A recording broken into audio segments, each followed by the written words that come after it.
Hello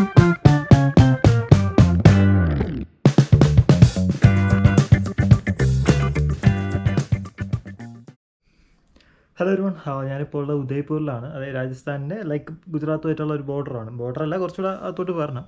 so ഇപ്പോൾ ഞാനിപ്പോൾ ഉള്ളത് ഉദയ്പൂരിലാണ്. ഇവിടെ ഒരുപാട് കാര്യങ്ങൾ കാണാനുണ്ട്. ഫസ്റ്റ് ഓഫ് ഓൾ ഞാനിപ്പോൾ ഇവിടെ എടുത്തേക്കുന്ന ഒരു ഹോസ്റ്റൽ എന്ന് പറയുന്നത് ഞാൻ ഗോവയിൽ പരിചയപ്പെട്ട ഒരു വ്യക്തിയുടെയാണ്. സോ പുള്ളി കിടിലം മനുഷ്യനാണ്. സോ പുള്ളിയുടെ ഹോസ്റ്റലിൽ ഞാൻ വന്ന് കണ്ടു. It is really good. കാരണം ഞാൻ ഭയങ്കരമായിട്ട് ഇമ്പ്രസ്ഡ് ആണ്. കാരണം നമ്മളിതിൻ്റെ പല സെക്ഷനും കണ്ടു കഴിഞ്ഞാൽ ഒരു പാലസിൻ്റെ ഒരു സൈഡാണെന്ന് തോന്നും. അത്രയ്ക്ക് നന്നായിട്ട് തന്നെ ചെയ്തിട്ടുണ്ട്. പിന്നെ ഭയങ്കര അഫോർഡബിളാണ്. 2 ഡേയ്സിനൊക്കെ എനിക്ക് ഹാപ്പടായത് ഒരു 600 റുപ്പീസിനകത്താണ്. I think it is a really good price. കാരണം നമുക്കിവിടെ AC എല്ലാം കിട്ടുന്നുണ്ട് റൂമിൽ. ഇതായിരുന്നു എൻ്റെ ബെഡ്. കംഫർട്ടബിളാണ്, നന്നായിട്ട് ഉറങ്ങാനൊക്കെ പറ്റി. AC ഇച്ചിരി തണുപ്പ് കൂടുതലുണ്ട്. ഇച്ചിരി രാവിലെ എനിക്ക് ഇച്ചിരി നല്ല തണുപ്പടിച്ചു. അപ്പോൾ അതിൻ്റെ മാത്രം ഒരു ഉറക്കത്തിൻ്റെ പ്രശ്നം ഉണ്ടായിരുന്നുള്ളൂ. അല്ലാതെ എനിക്ക് ഉറക്കത്തിൻ്റെ യാതൊരു പ്രശ്നമില്ല. Good place. ഹോസ്റ്റലിൻ്റെ റൂഫാണ് കണ്ടോ ചെയ്തേക്കുന്നത്. ഇത് കണക്ക് തന്നെ നമുക്ക് പലയിടത്തും ഇതിൻ്റെ വർക്കൊക്കെ ചെയ്തേക്കുന്നതാണ്. ഭയങ്കര രസമാണ് കേട്ടോ, ഭയങ്കര രസമാണ് അത് കാണാനായിട്ട്. സോ ഞാൻ ജസ്റ്റ് ഒന്ന് ഇപ്പോൾ പുറത്തേക്ക് പോകാനുള്ള പ്ലാനാണ്. സോ നിങ്ങൾക്ക് ഞാൻ ജസ്റ്റ് ഹോസ്റ്റലൊക്കെ ഒന്ന് കാണിച്ചു തരാൻ വിചാരിച്ചു. നമുക്കിവിടെ ഡോറുണ്ട്. ഡോറ് തുറന്നാൽ പുറത്തോട്ട് ഇറങ്ങിക്കഴിഞ്ഞാൽ ഇവിടുത്തെ സ്റ്റേയുള്ള വർക്ക് ഇവിടെ നമുക്ക് നല്ലൊരു മിററും എല്ലാം മുന്നേ വെച്ചിട്ടുണ്ട്. ഇതാണ് എൻ്റെ മുറിയുടെ എൻട്രൻസ്. ഇവിടെയൊക്കെ നല്ല വർക്കൊക്കെ ചെയ്തിട്ടുണ്ട്. എല്ലാവർക്കും വേറെ നല്ല മിററൊക്കെ വെച്ചിട്ടുണ്ട്. പിന്നെ നമുക്കിവിടെ അകത്ത് ഡെക്കറേഷൻ കാര്യങ്ങളൊക്കെ കാണാനായിട്ട് പറ്റും. It is all good. So ഇനിയിപ്പോൾ ഞാൻ എന്തായാലും പുറത്തേക്ക് നിറഞ്ഞാണ്. പോയി നമുക്ക് സ്ഥലങ്ങളൊക്കെ കാണാം. ഓൾറെഡി കണ്ടു, പക്ഷേ ഞാൻ കൂടെ കാണിച്ചു തരാം. സോ ഞാൻ നിൽക്കുന്ന ഹോസ്റ്റൽ ഇതാണ്. റാഹി ബാക്ക് പാക്കേഴ്സ് ഹോസ്റ്റൽ എന്നാണ് ഇതിൻ്റെ പേര്. നമുക്കൊരിക്കലും റെസ്റ്റോറൻറ്റൊക്കെ ഉണ്ട്. പക്ഷേ ഞങ്ങളൊന്നും ഫുഡ് കഴിച്ചില്ല. ഞാൻ ഓർഡർ ചെയ്ത് കഴിച്ചത്. കാരണം I want to try something from outside. പിന്നെ എല്ലാ വീടിൻ്റെ ഫ്രണ്ടിൽ നമുക്ക് കണക്കുള്ള പെയിൻറ്റിങ്സൊക്കെ കാണാൻ പറ്റും. ഈ വഴി കണ്ടുപിടിക്കാനാണ് പാട്. കാരണം ഞാൻ ഇന്നലെ ഫുഡ് ഓർഡർ ചെയ്തിട്ട് പുള്ളി കണ്ടുപിടിക്കാൻ പാടായിരുന്നു. ഇന്ന് രാവിലെ ഞാൻ ഓർഡർ ചെയ്ത ഫുഡ് കൊണ്ടുവരാനായിട്ട് ഇച്ചിരി പാടായിരുന്നു. അത് ഇച്ചിരി കൂടെ പാടായിരുന്നു.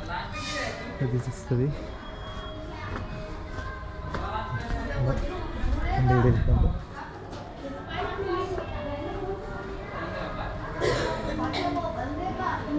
നമുക്ക് ഇതുവഴിയും പോവാം, ഇതുവഴിയും പോവാം.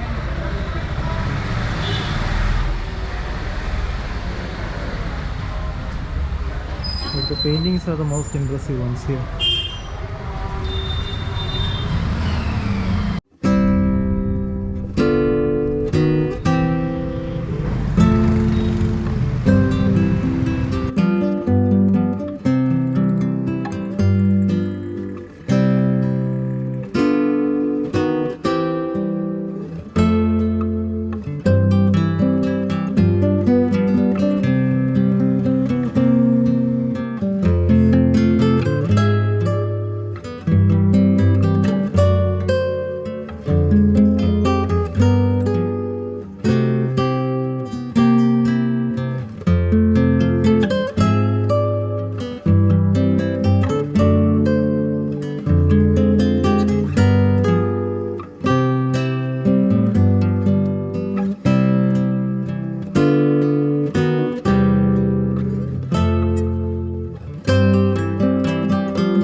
Hello everyone. സോ ഞാനിപ്പോൾ ജയ്പൂരിലെ ലേക്കിൻ്റെ സൈഡിലായിട്ട് നിൽക്കുകയാണ്.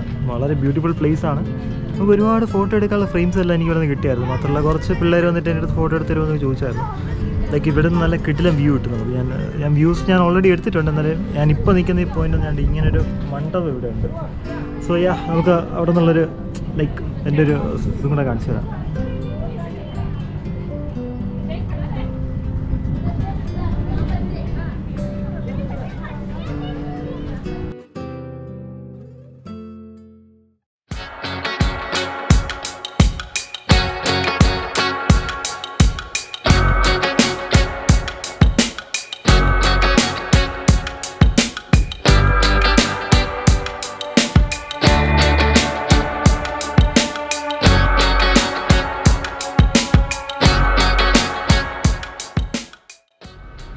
Hello everyone. അപ്പോൾ മഹാരാഷ്ട്രയിൽ നിന്ന് ഗുജറാത്തിലോട്ട് കയറുന്ന സമയത്ത് റോഡ് ഭയങ്കര മോശമായിരുന്നു.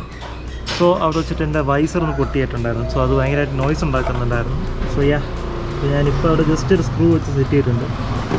അതിനായിട്ട് ഫിക്സ് ലൈക്ക് കുറച്ച് വയറും കാര്യങ്ങളൊക്കെ എക്സ്പോസ്ഡ് ആണ്. സോ അതൊക്കെ ഒന്ന് ഫിക്സ് ചെയ്യുക. പിന്നെ ഉള്ളത് വെച്ചാൽ എനിക്കിവിടെ ചെറിയൊരു ലീക്കുണ്ട്. ഞാനിപ്പോൾ ചെയ്യുന്നില്ല, കാര്യം അത് ഇപ്പോൾ സ്റ്റോപ്പായി. പിന്നെ നമുക്ക് അത് വീണ്ടും വരികയാണെങ്കിൽ നോക്കാം. അപ്പോൾ അത് ഒട്ടിക്കാൻ വേണ്ടിയിട്ടുള്ള ഗ്ലൂ ഒക്കെ ഞാൻ മേടിച്ച് വെച്ചിട്ടുണ്ട്. സോ വണ്ടിയുടെ അസംബ്ലി യെസ് ഫൈനലി എല്ലാം ഫിക്സ് ചെയ്തു. പിന്നെ I need some taxi. Like ഇതില്ലാന്നുണ്ടെങ്കിൽ ഇതിന് ഒരുപാട് വൈബ്രേഷൻസ് ഉണ്ടാവും. സോ ഇവിടെ ഒരു ഫോം പാഡും ഞാൻ വെച്ചിട്ടുണ്ട്. So that will also help me reduce vibrations. And ഇവിടെ ഇപ്പോൾ ഇങ്ങനെ ഒരു പ്രൊഫഷൻ തള്ളി നിൽപ്പുണ്ട്. അത് ചിലപ്പോൾ കൈ കൊണ്ടാൽ നന്നായിട്ട് നല്ല ഷാർപ്പാകും. So I need to like tape it. So ഇപ്പോൾ വണ്ടി കണ്ടീഷനാണ്. ചെയിൻ്റെ സ്പ്രോക്കറ്റിൻ്റെ കണ്ടീഷൻ നോക്കി ഇറ്റ് ക്യാൻ റൺ ലൈക്ക് ഒരു കുറച്ചുകൂടെ ഓടിയിട്ട് മാറാമെന്ന് വിചാരിക്കുന്നത്. ഓൾറെഡി എൻ്റെ സ്പെയർ ഉണ്ട്. സോ ഇത് കുറച്ചുകൂടെ പോവും. അത് കഴിഞ്ഞിട്ട് ഞാൻ നൈസായിട്ട് മാറും. ലൈക്ക് നമ്മുടെ ഹിൽ ക്ലൈംബ് തുടങ്ങുമ്പോഴത്തേക്കും ലൈക്ക് അത് മാറാനുള്ള പ്ലാനാണ് എൻ്റെ. So anyway bike in good condition. Now I have to like leave it as it is. വേറെ കുഴപ്പമൊന്നും തന്നെ ഇല്ല. വണ്ടി ഇറ്റ്സ് റണ്ണിങ് റിയലി ഫൈൻ. പിന്നെ എഞ്ചിൻ ഓയിൽ എനിക്ക് മാറണം. എനിക്കിവിടെ നല്ല ഓയിൽ കിട്ടുന്നില്ല. സോ പോകുന്ന വഴിക്ക് ഷെല്ലിൻ്റെ പമ്പ് കാണുകയാണെങ്കിൽ അവിടെ ചിലപ്പോൾ ഷെല്ലിൻ്റെ പ്രീമിയം മറ്റേ ഫുള്ളി സിന്തറ്റിക് എഞ്ചിൻ ഓയിൽ കിട്ടും. അങ്ങനെയാണെങ്കിൽ അത് ഉപയോഗിക്കാനാണ് ഇരിക്കുന്നത്. ഇല്ലാന്നുണ്ടെങ്കിൽ ഹോണ്ടയുടെ ഷോറൂമിൽ തന്നെ കിട്ടുമെങ്കിൽ അത് മേടിച്ച് യൂസ് ചെയ്യാമെന്ന് വിചാരിക്കുന്നുണ്ട്. സോ എന്തായാലും നമുക്ക് നോക്കാം.